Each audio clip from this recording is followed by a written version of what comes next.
Bash. We are talking about the Foundation for Black Communities big grant, which is Big Ideas Grant, the Bridge and Build.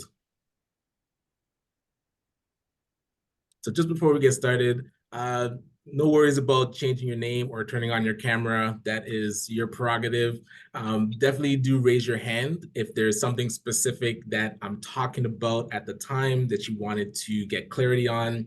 That is fine. Although we will have time for questions at the end. So sometimes questions get answered as I go through the presentation. So feel free to put questions in the chat or raise your hand, and I will try to get to that as best I can. Also, definitely, hey, be respectful. Use the chat as best we can, because as we unmute, that would mess with the recording for people that are watching it later. And as we're going through the presentation, if you can be on mute, that is great. We did want to acknowledge First Peoples and traditional lands that we are on. So I would like to take time to begin by acknowledging the indigenous peoples of all the lands that we are on today.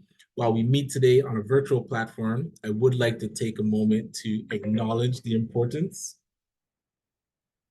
of the lands that we each call home. We do this to reaffirm our commitment and responsibility in improving relationships between nations and to improving our own understanding of local indigenous peoples and their cultures.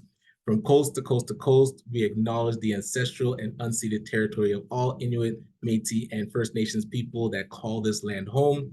Please join me in a moment of reflection to acknowledge the effect of residential schools and colonialism on Indigenous families and communities, to consider how we are and can each in our own way try to move forward in a spirit of reconciliation and collaboration.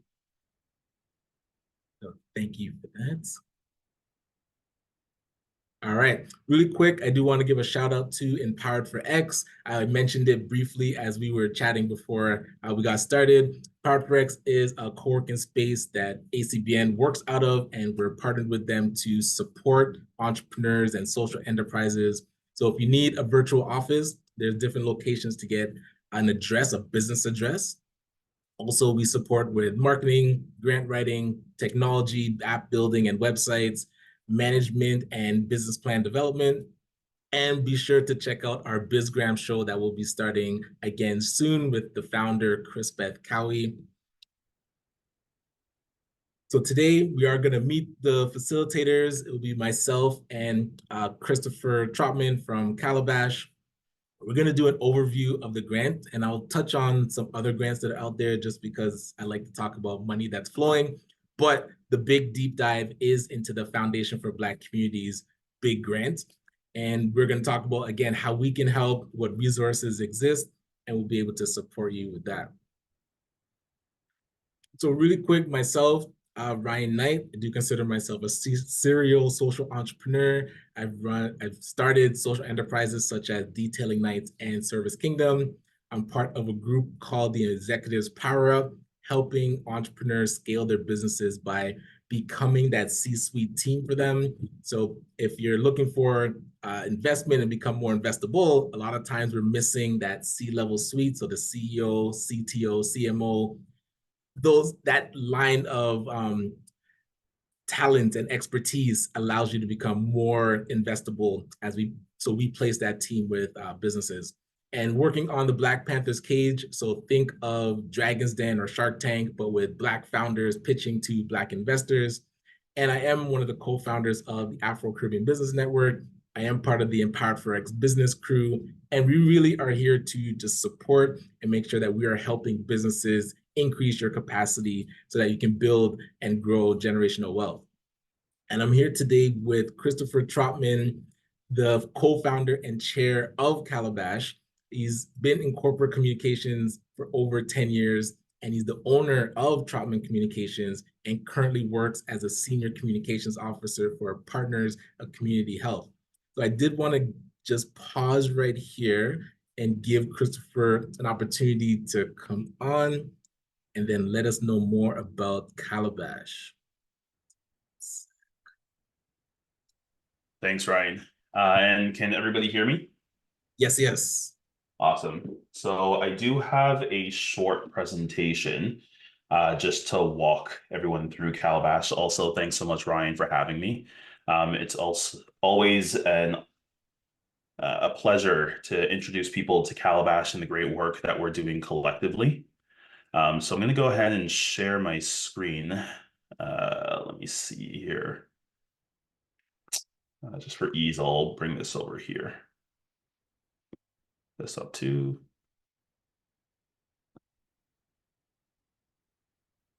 And can everyone see my screen? Or is it showing up very small? Yeah, Okay, that's what I was TikTok worried mode. about. I have a kind of weird desktop setup, so one sec, just give me a Gotcha, moment. gotcha. Okay, everyone can see my screen now, right? It's still small, but yeah, that's better. There we Yeah. go. Okay, awesome. So just going to walk you through Calabash and kind of why Calabash is what it is. It actually started in conversation with Ryan and with another colleague of mine, Kwame Williams, who some of you may know. We saw during one of the major grant opportunities that cropped up in the midst of the pandemic, the investment readiness program, that there was a lack of access to Black entrepreneurs that could support organizations in taking advantage of that investment readiness program. The goal of the program, helping organizations to become investment ready and helping them to build social enterprises. And when we saw that, one of the main databases that organizations had access to had something like 5 Black consultants, and that's across Canada in a database of over 130 consultants. We knew that we needed to do something. And that's where Calabash really came to be. We recognize that organizations are challenging connecting with Black and racialized consultants to work on their projects, work on projects that are funded and heavily funded for organization capacity development. So we sought to develop a network that would not only provide that opportunity for organizations to find consultants, but we would also proactively reach out to organizations, connect them with consultants, and leverage our network of consultants to collaborate on projects that may be bigger than any one consultant could do alone. So the vision for Calabash is that organizations can easily and conveniently connect with diverse consultants with a range of expertise on a range of projects and initiatives. In the time that Calabash has been in operation, we've been able to connect with communication professionals, lawyers, finance professionals, DI consultants, researchers, leadership consultants. We have a network of about 25 active consultants that are working with us. And we are currently just right now working on 5 projects across the country with that network of consultants. So we're definitely building our profile nationally as a network that not only organizations, but even governments can come to work on projects that are really impactful for the community. The vision of Calabash is that all organizations have access to the world's largest and most ethnically and racially diverse network of social purpose consultants. And we fulfill on this vision by building that network of social purpose consultants to provide capacity building support to organizations and institutions serving Black, Indigenous, and racialized communities. To date, we've helped, and this is actually somewhat out of date, but we've helped organizations achieve over $7 million in grant funding over the last 18 months for capacity building programs and capital development. When I say this is out of date, we've actually helped organizations raise even more than that. I mean, personally, I've helped organizations raise over $6 million in grant funding through my work with different organizations like Trinity Centers Foundation, the Black Business and Professional Association, and others. And we've connected with 30 plus professionals in Black, Indigenous, and racialized communities. Not all of those professionals are currently active members of Calabash, but we've tried to be as broad in our outreach so that we could connect with the most number of professionals so that you would have access to that network across Canada. This is just an overview of some of the grants that we've been able to support organizations in taking advantage of, and the grant wins that we've had over these last few years. And as a high level, this is what we do as an organization. Calabash is actually a for-profit cooperative. So all of the consultants of Calabash are members of the organization. They all still have their independent businesses, and their businesses are members of Calabash. And then as Calabash, we serve as sort of a marketing arm to go out and go after projects with Calabash as the administrative front end and our consultants as the actual workers behind the scenes, making these projects come to life. So number one, we connect. We have built a database of Black and racialized social purpose consultants committed to supporting organizations serving the community. We create resources to help organizations in need of that capacity building support. We do this through workshops. We're in the process of developing white papers and webinars, and we have other ideas of how to support the broader ecosystem of organizations. And we inform. We actively advocate towards solutions and systems that support organizations serving marginalized communities.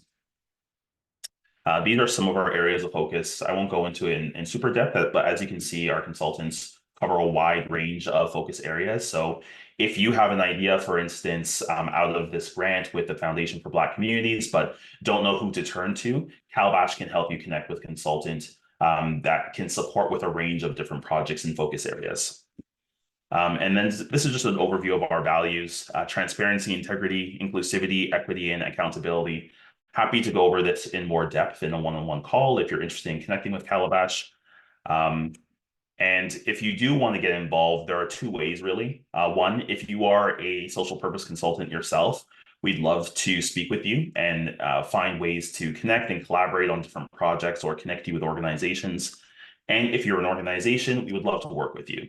We're always on the lookout for organizations doing impactful work in the community, and happy to have a conversation around how we can collaborate, whether that's with a single or multiple consultants working on your project with you. And that's it.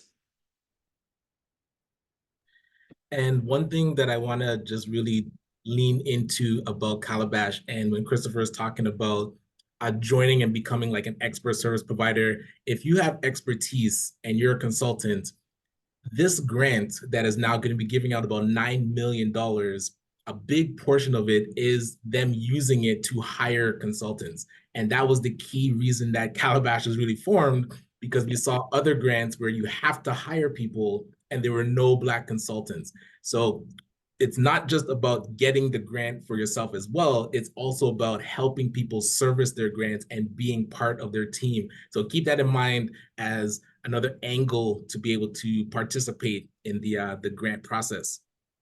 And kind of just further to what Ryan is saying, one of the main things is also just keeping more dollars in the Black community. When you're talking about these capacity building grants and opportunities to pay a consultant to come into your organization to do work, a lot of the time, these consultants aren't from the community. So the more we can do to keep dollars within the Black community, I think the better. Let me just pop my screen back up. All right. Oh, they put that in the chat. Where is the presentation? Okay, so we're back here. Let me go back into the presentation. All right, and this overview will be quick. ACBN started 6 years ago. We've been able to support over 5,000 Black entrepreneurs. Now we're part of the Black entrepreneurship ecosystem. So we're connected with 40 plus Black-focused business organizations. So really, whatever stage you're in, there is a place that we can support you and send you to get the help. Entrepreneurship is a big foundation for us. I feel it's one of the best tools to use for community and economic empowerment.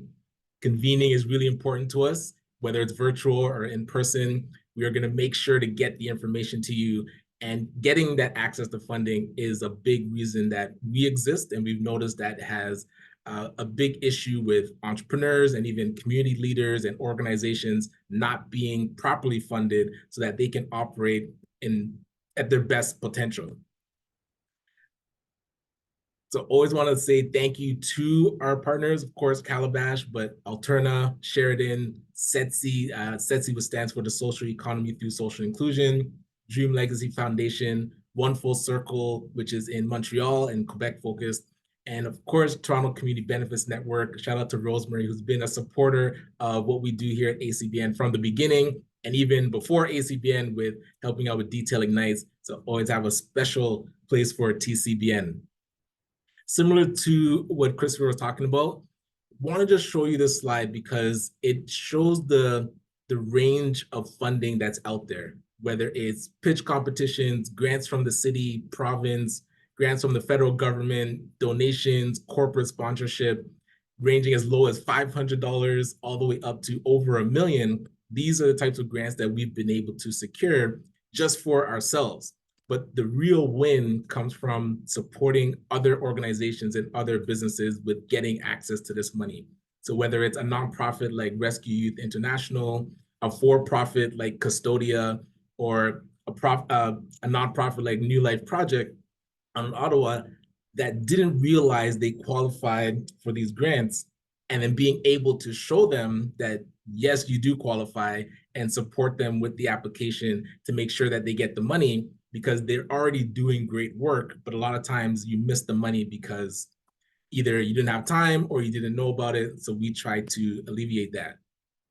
Something I want you to keep in mind, and I'm going to be touching on this a lot as we go through, is we've even worked with organizations to be their trustee. So a church like Seventh Adventist Church in Meadowvale wanted to go after grant funding, weren't able to, but ACBN was able to play that role to help them do the application so that they can get the funding that they needed. Youth Village, again, being part of a grant that we were already applying for, but now noticing that there's other up and coming organizations that we can give a line item to execute certain parts of a grant, and being able to get them $60,000 by being part of a grant that we were writing. And I mentioned, keep this in mind, because those that have been emailing me over the past week and saying that they don't qualify, it really comes down to partnerships and collaboration. So ACBN being able to collaborate with you, even if you're a for-profit or an individual, now we can create that unincorporated collaborative to go after the grant. And I'll show you a bit of what that looks like. Now, as I mentioned, this slide deck will come to you. I just want to show you this will be in it. There's other grants that are also out there, and I don't consider myself an academic grant writer. I do consider myself a grant hunter. So I'm always on the lookout for what grants and funding is out there. So this I'm going to share with you when you get the follow-up email with the recording and the deck, just to let you know there is other money out there other than just the Foundation for Black Communities.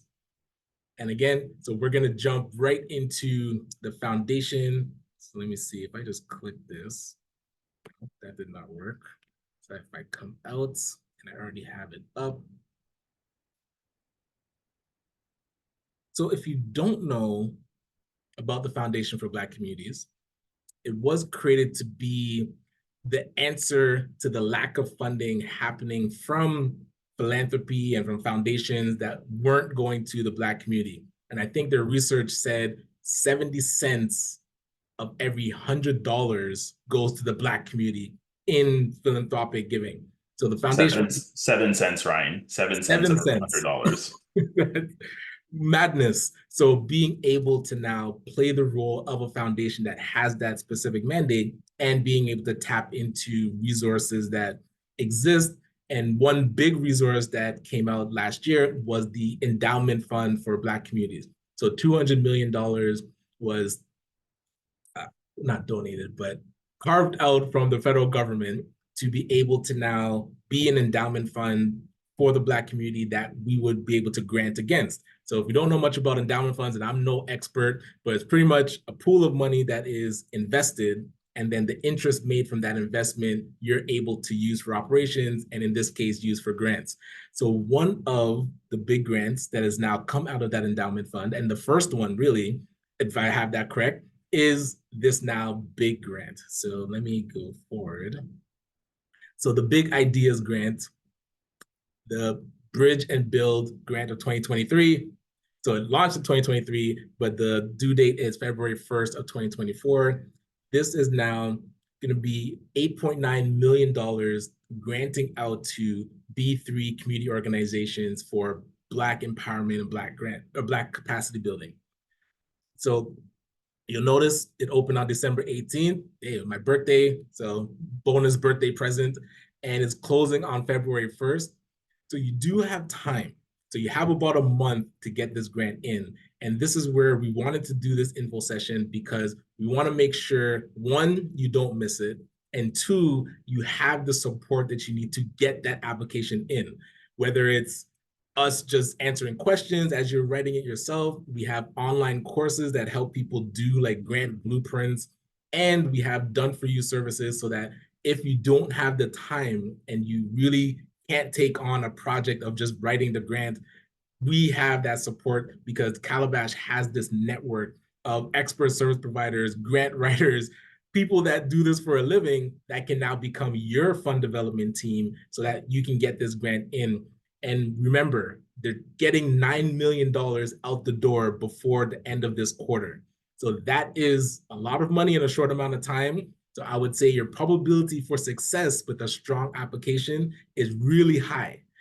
And I'm actually going to be curious to see how many applications actually come in to see if they actually are able to give out all the money. So keep that in mind. A lot of money in a short amount of time increases probability for success. So one thing I did want to just show you the portal, and I'm going to put this link into the chat, even though it's going to come through afterwards. If you do want to follow along, I'll put this here for you. So this is the website that we're currently on. And this, oh, that's the application guide. So I'll touch on that in a sec. But the portal to actually do your application is over here. So I'll put this into the chat as well. So we're going to walk through the application guide, and then I'm going to show you an example of what the application actually looks like in the portal. And the application guide, I did want to walk through it just because it answers more of the overarching questions. I did see a quick question, international students. I haven't seen, we can't apply as an individual, so you do have to be part of a collaborative. So as we go through the application guide, we'll see when it talks about eligibility. And so when we talked through, we did talk about the foundation was established to ensure Black communities are getting the proper allocation of funding. This new grant, at 8.9 million, going to be given out before the end of this quarter, so end of March 2024. Given Bartley was asking the funding opportunities available for existing initiatives or only ones that were to be brought forward? Right, so both. So a question that was in the chat talking about, is it only for existing initiatives or grants that are projects that are new? The answer is both. So when we go through the eligibility, we will touch on that. So one big thing is the the applying entity does have to be B3. So that means Black-led, Black-focused, and Black-serving. So they do give a bit of an explanation here talking about this means that the majority of organizational leadership at all levels are from the Black community. The organization's primary goal is to meaningfully support and engage the Black community, and a significant portion of program activities prioritize serving Black communities. So you'll notice it doesn't say it only can be nonprofits. It doesn't say it. It really says the focus of the entity needs to be B3. So keep that in mind. Oh, I did see a hand pop up. John, did you want to go ahead? Yeah, hi. Thank Yes, you. yes. My question is, I know you said Black focused, but what about Indigenous focused? Is that something we can also apply for? Yes, I would not discount it if it's Indigenous focused. I would make sure that it has the Black community involved as well. If it's specifically only Indigenous, then there are funding programs for that. So if it includes Indigenous, like it can be Black focused and still support the broader community. So that wouldn't, yeah, that's fine. Okay. Right. And Marianne, I saw your hand go up as well. Did you want to go ahead?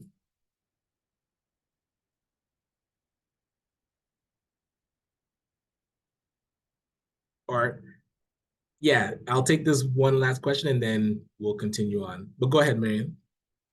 Or is there two people now? He's on mute.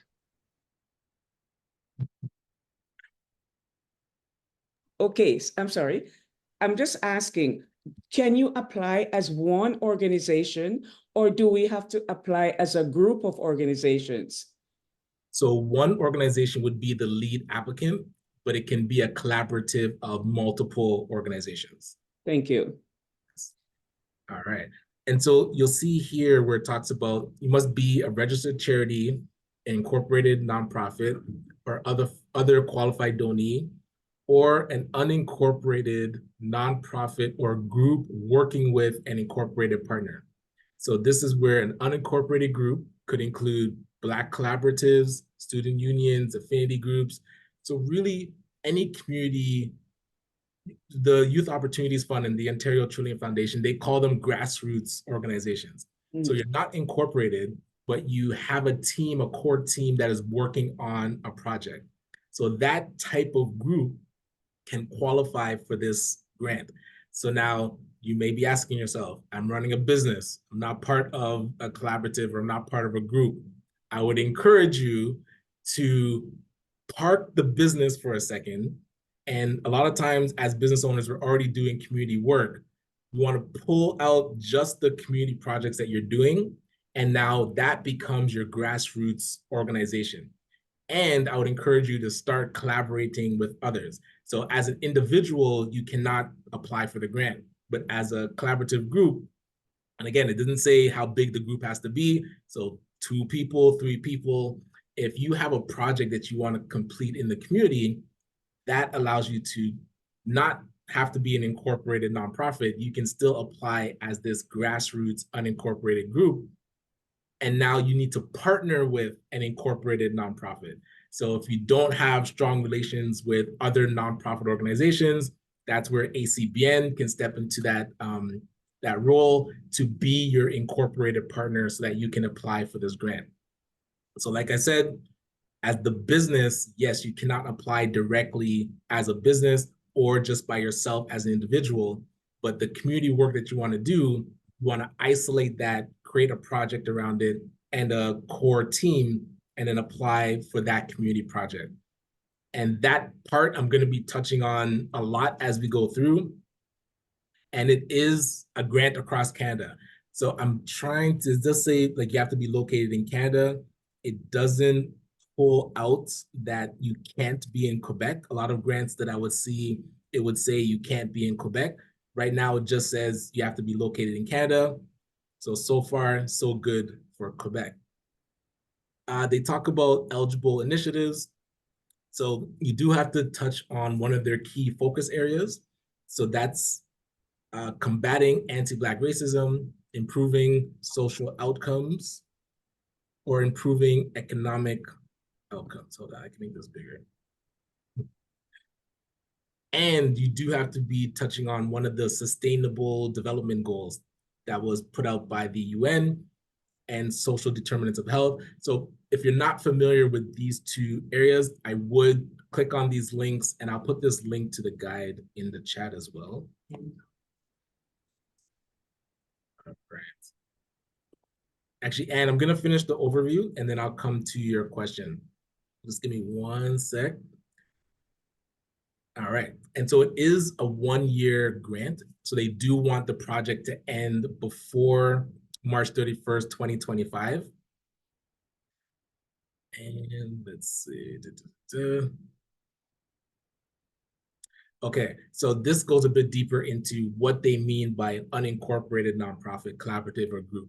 So you do have to partner with an incorporated nonprofit or charity to access the funding. And when we show the MOU that you actually have to sign with that other organization, what happens is the incorporated nonprofit would accept the money for you from the Foundation for Black Communities, and then your partner would disperse it to you, and your incorporated partner handles majority of the accounting that has to be done to the foundation. So this is where, if you're not incorporated, you have to partner with an incorporated nonprofit, they wouldn't give money directly to an unincorporated group. So if you do have strong partnerships or collaborations with a nonprofit, definitely start to ask them now if they would be your incorporated partner. Otherwise, you can have the conversation with us so that you're able to apply. And so they talk about the collaborative agreement will be made available in the application. So they actually give you a template that you can use. Right. Okay, so we'll go through. So just quickly, ineligible organizations. So if you're not B3, if you're not Black-led, Black-focused, or Black-serving, if you are a for-profit organization, that means directly, and if you're an individual, they do talk about you can't be a business institution like a chambers of commerce or a condominium association. You cannot be a hospital, medical center. I mean, you can go deeper through this. I put the link to the application guide in here. You can't be a municipality, so cities can't apply, or organizations involved in specific political activity, right? And now the ineligible activities. So you can't use the grant to finance previous debts. You can't use it to purchase alcohol, cannabis, or get licenses or permits, or capital renovations or repairs to facilities or spaces used for the purpose of selling alcohol, cannabis. You can't use it for political activities. You cannot use it for religious activities. But you can be a religious entity. So this is where they do show if your church is running a community kitchen, you can apply for the supplies to run that community kitchen, but it can't be a community kitchen, I guess, that only a specific religious sect can access or specific religious activities, but it can be a community project that a church runs would be eligible. It can't be for a specific religious focused. All right, and if you're an unincorporated charity, we still be, yes. So the unincorporated group or nonprofit would still be the lead applicant. All right, so you cannot use this grant for capital renovations or repairs for the purpose of religious, again, general fundraising, capital campaigns. You cannot use it for activities or programs or services that does not benefit the Black community in Canada. So if your organization benefits the Black community outside of Canada, it would not qualify. So activities, and that's the next one. So activities that carried out outside of Canada and activities completed before the start date. So if you're already working on a project, those expenses wouldn't qualify for the grant, but you can apply for existing projects. It just has to be costs that are going to be incurred beyond the project start date that you put in this application. And of course, unfortunately, you cannot use the grant to purchase land or buildings, which is always a controversial thing that I talk about with grant funding and where it can actually go. But in this instance, we have to play by the rules.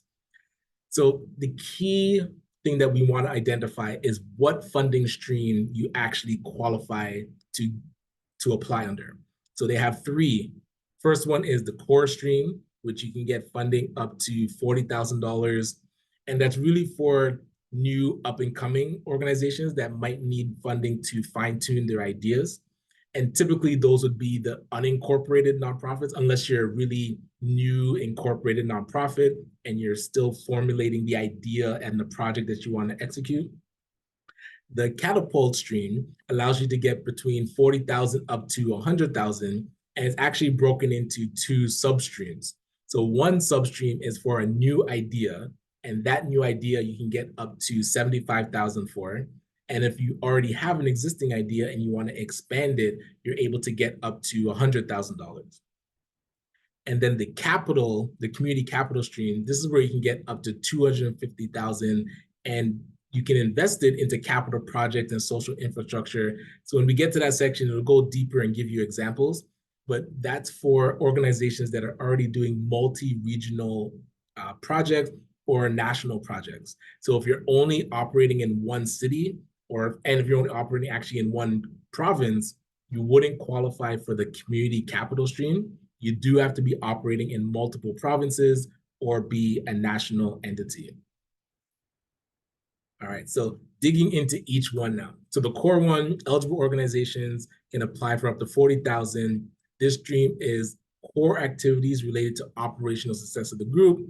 So examples, this is where it's like, it's more, they said, because submit for staffing and non-staffing, but it's really to hire staff to carry out specific programs that the Black community, that support the Black community. So if you're a new organization, and a lot of times it's a single person or a person in a team of volunteers, you can now use this initial core funding to get your first staff, or at least pay yourself as staff and get maybe another assistant or part-time person. So other examples that they put, a group of Black youth applying for funding to hire a consultant from Calabash to develop their governance structure. I'm joking. It does not have to be from Calabash. So that is an option if you want to hire a consultant. Calabash has a great roster of consultants, so definitely keep them in mind. But if you do want, if there's specific gaps in expertise that you have in your organization, you can now use this funding to hire a consultant to help you fill that gap. A lot of times that could be around strategic planning or really creating a funding development plan so that you can become more sustainable and find more funding. So now other examples include a charitable organization requests to buy new office furniture, or a B3 organization is purchasing information technology and hardware. So supplies, equipment, staffing, that would fall under this core stream. Now, when you get into the catapult stream, this is where it's for organizations a bit beyond the kind of startup phase in the nonprofit world. So if you're already operating and already doing projects, but now you want to test out a new idea, you're able to do a new idea or approach and get between 40,000 to 75,000. If you're now taking that current project or current program that you already do and expanding it, so maybe you want to touch on more people or increase the range, the locations that you want to operate in, you'd be able to get between 40,000 up to 100,000. So now, examples that they use. So if a charity plans to purchase a new fridge for a new cooking club, I mean, that probably wouldn't be over 40,000 unless it's a serious industrial fridge. But that's an example of if an operating charity, like they're already operating and now they need specific things to enhance their programs or expand their program. A nonprofit organization that operates several programs and services, and they want to produce high quality video as part of their communication strategy. So another example, a food bank needs to retrofit their facility and purchase a vehicle that to meet their demand. If a shelter wants to purchase winter coats to help people transitioning into their homes, youth transitioning. Let's see, a B3 organization undertakes a feasibility study for a new youth recreation program. Another example, conducting seminal research. So you can do feasibility studies and research studies with this funding. And if you wanted to even evaluate the current program that you have, you can be able to use this funding. And one thing that we noticed when we were working with people writing their grants is it can be combinations of these things. So it doesn't have to be only seminal research that you're doing. You can include research in your project as you're purchasing equipment and supplies for what you're doing. So these examples, it doesn't have to be just one and you have to spend 50,000 on a fridge. Buying a fridge could be part of doing a review and analysis of your current program, and then doing research for another project that you want to be doing. So keep that in mind. These examples is not one or none. It can be combinations of different things that you're doing. And now the community capital stream, where you're able to get up to 250,000, it is for, again, they call it eligible organizations and groups with big, bold ideas. So you're able to scale programs, scale your services, commercialization of initiatives, which is interesting because that talks about now organizations creating social enterprises. So creating a way to earn revenue and commercialize what you're doing so that you can be more sustainable. All right, so it does say it's intended to invest in organizations that are indispensable to the sector or community. So you do have to have a bit of a track record. So most likely you have to be an incorporated entity. For unincorporated groups, you'd have to really show that you've been operating for a long time and you have that you're in multiple regions as well. And you do have to submit 2 years of financial statements, your annual operating budget, and documentation supporting that work. So some examples, so funding to advance plans to establish a long-term care home for Black seniors. A community-based organization wants to advance an affordable housing initiative. A group of women-centered organizations using funding to retrofit a center to provide multidisciplinary integrated model for care of survivors of human trafficking. Support for migrant and refugee organizing and movements, building for justice. A group of Black farmers and producers plan to purchase equipment and machinery so that the group can now use it to increase their output. And another example, a nonprofit organization in rural or northern communities, they plan to open a co-working space for Black entrepreneurs, micro businesses, and self-employed individuals. So those 3 core areas, whichever one you feel resonates with you, we are going to do follow-up sessions that goes deeper into each one. The example that I'm going to show you is actually going to touch on the core stream. And just before I jump into that, I did want to show you they're using a selection process, which they call community selection circles. So as you're writing your application, you can actually sign up to be part of these community selection circles. And that way you'd be able to review other grant applications that are coming in. So keep that in mind. If you're interested in being on the the grant review committee, you can actually sign up to be part of these community selection circles. So with all that said, I want to show you the portal. So this link, let me make sure and put it into the chat if you want to follow along. So if you haven't applied to the Foundation for Black Communities before, you would need to create an account. So at the top, you can, if you go back, actually this link is the better one. So you can actually see what they're doing. And then you'll be able to register, create an account, and then log in. So I'll log in just to show you what it looks like on the inside. Make sure I got the right one here.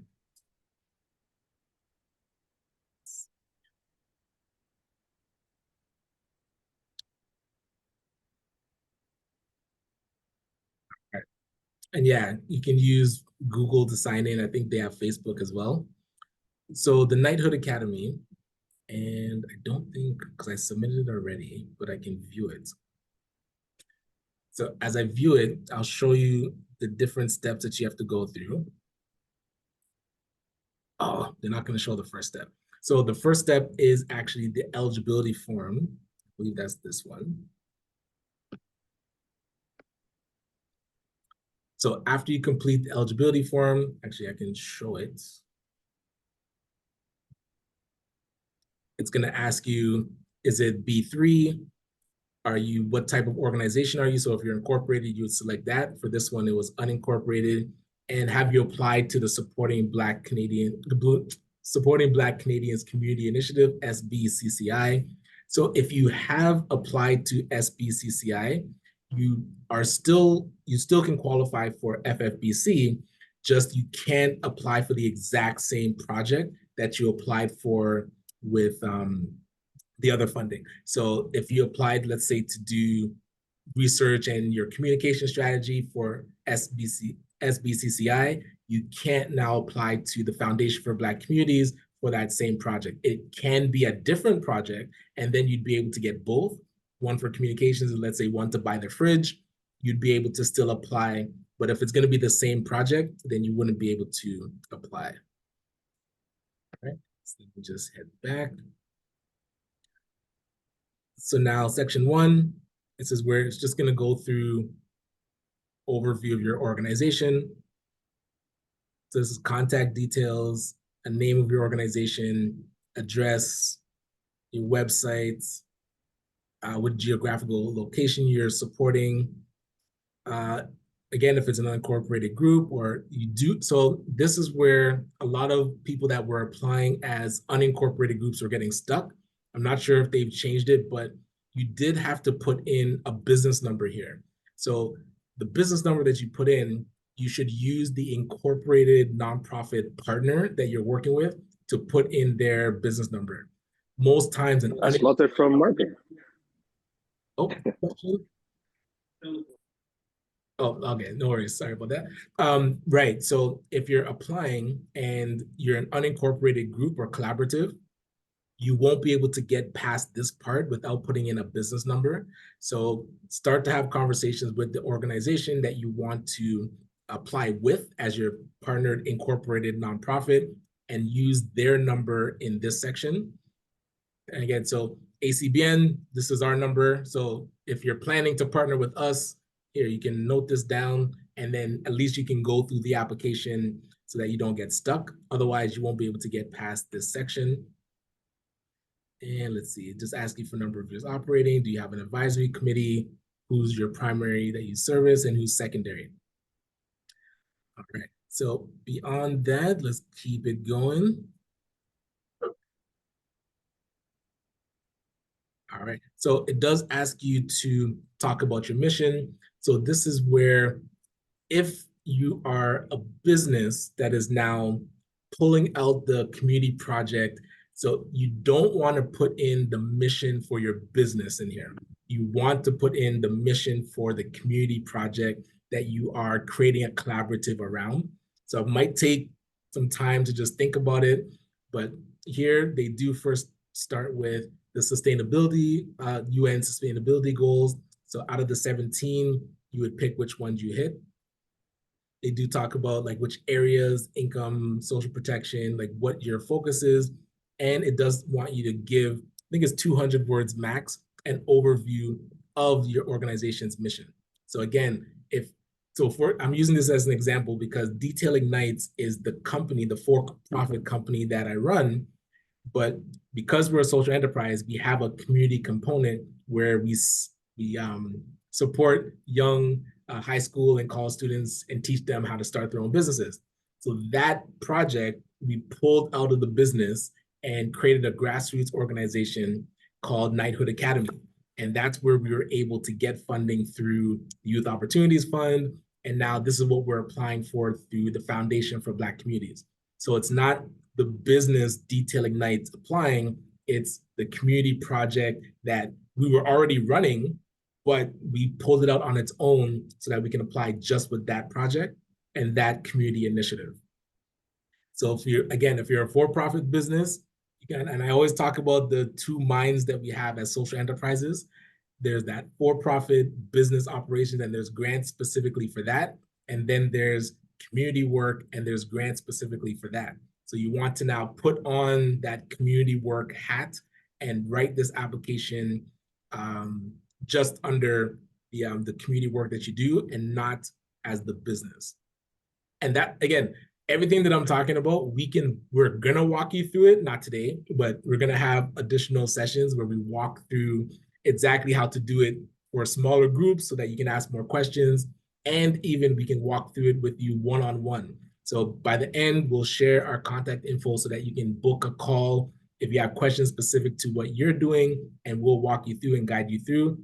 And again, we can take this completely off your plate and tap into the powerful expertise of Calabash and have them put a team of grant writers with you. So section 3, so this is where it usually gives you the first 3 because you have to select what stream you want to go into. And this section is where you select that stream.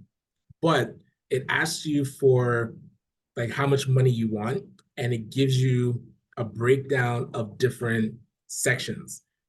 So what we created was a template so that you can actually answer the questions for your budget. So it looks like this.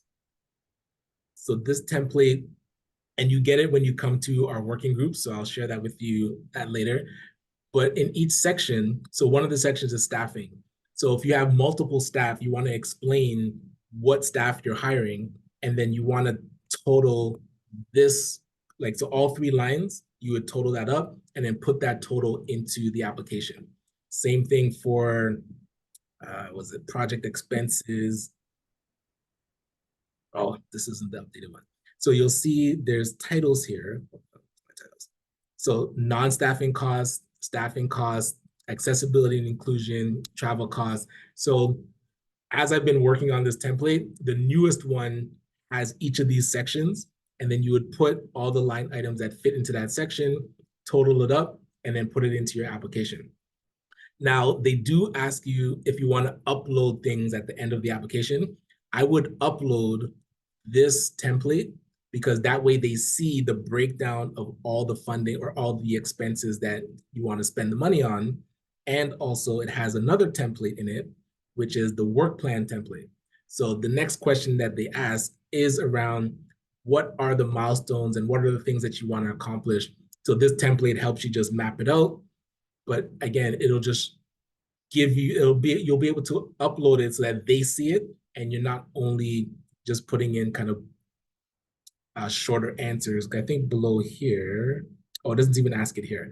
So when we get to the next section, it'll talk about, okay, what is the project and how you're gonna hit the milestones. All those answers can be answered in that template. But for the budget one, it's really important to explain what you're spending the money on, and they don't really give you a chance in the portal.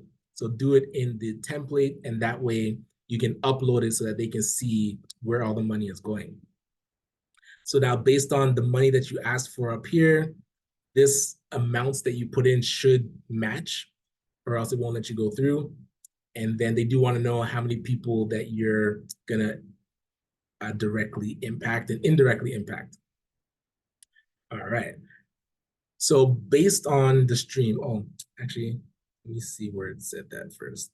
So in the initiative information, when we go back into this, I wanted to show you, you do have to select, oh, this is not taking me in.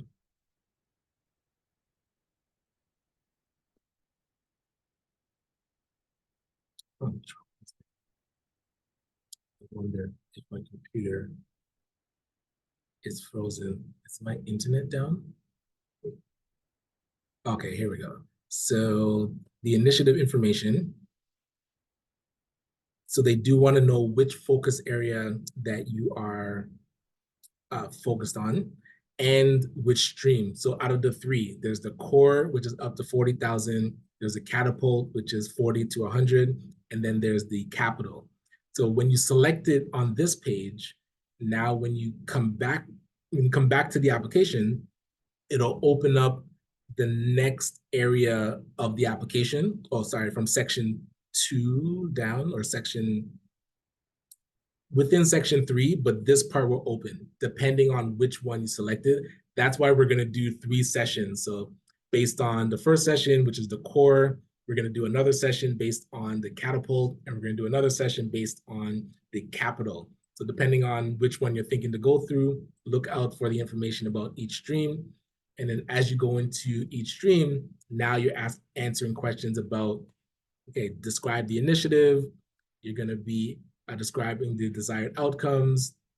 You're gonna be showing the start and end date, which does have to be between April 2024 and ending before March of 2025. Oh, I'll come to that after. All right, and then talking about the timeline of activities, which I mentioned, you can use this template to map it out, and then you can just transfer it into this document, because it's hard to work through the portal when, especially with timelines, I find it's easier just to do it in a spreadsheet and then bring it over. And you can upload it. So this is where I was talking about that budget and the work plan. You can upload it here. You can upload up to 5 things. So I would encourage you to upload like a support letter from community organizations or individuals that you've supported in the past, so that they'll see And again, you can upload that. You don't have to upload the partnership agreement. That comes later. But the detailed template of your budget and your work plan would be good to upload here as well. All right. As we go back, so the other sections is more around this participatory is where you can apply to be part of the selection committee. So if you're interested, you select yes, and then there's a form, there's a link to a form that you'd fill out. So you can sign up to be part of that.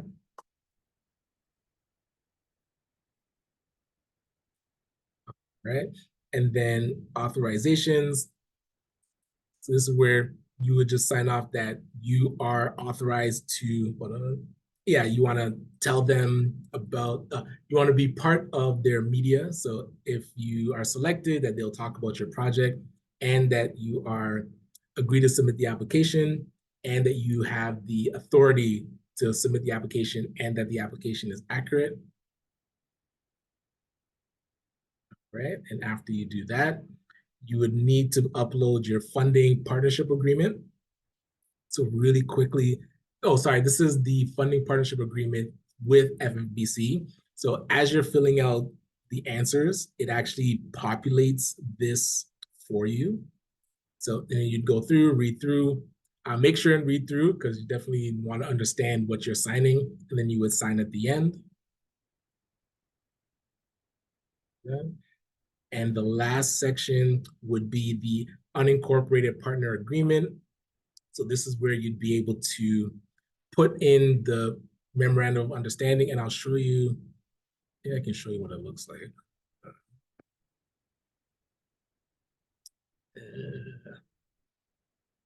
Might have to download it. Let's see if I can do this. So you can get an idea of what you're signing up for if you're an unincorporated group. So if you're incorporated, if you're an incorporated nonprofit or charity, you don't have to worry about putting together this memorandum of understanding. But if you're unincorporated, you need a partnership with an incorporated nonprofit. So you'll see something like this between Knighthood Academy and the Afro-Caribbean Business Network. So let's say Knighthood Academy is from Ryan and Afro-Caribbean Business Network. So the main part that I want you to understand is this area. So the incorporated partner would receive the funds from FFBC on behalf of the unincorporated partner, and then the incorporated partner agrees to release the funds to the unincorporated partner as agreed upon on the disbursement schedule. And then the partnership shall commence as the effective date stipulated when you're approved for the grant. So know that the money isn't going to come directly to you. It's going to go to the incorporated partner, and then they're going to release the funds to you, and you create a disbursement schedule between you and the organization. So that do keep in mind, because now the accounting to FFBC is going to be done by the incorporated partner, but you have to report back to your incorporated partner. So that's where you don't have to directly do accounting and reporting to FFBC. They might ask you to fill out things in the portal, but the money that's dispersed would go through your incorporated partner. All right, so that is the overview of the application. Let me just check and make sure I didn't miss anything in the presentation. Let me just check this, and then we'll open it up for questions. So give me 1 sec. Right. Yeah, I did see that there's a few questions in the